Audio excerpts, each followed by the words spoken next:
Problema nito mga master ay ano, itong encoder na to, nagbabago yung ano ng straighter namin.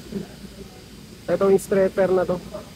Lagi nagpo-fault yung ano, yung straighter table, yung inverter dahil pala dito sa encoder na to. Nagbabago yung reading ng encoder.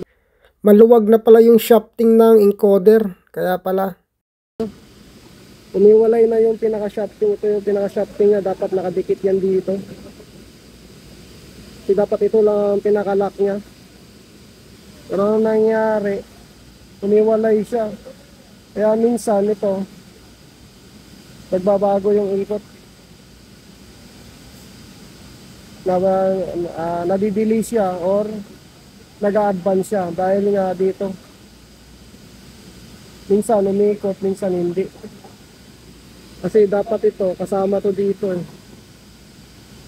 Kaya master, pag isasalpak mo yan, yan. Ang problema nito ngayon, programmable tong encoder na to. Kahit magpalit ka nito, may steer kami nito. Ang problema, kailangan i-program kasi nakapagpalit na kami nito eh. Kailangan lagyan ng IP address.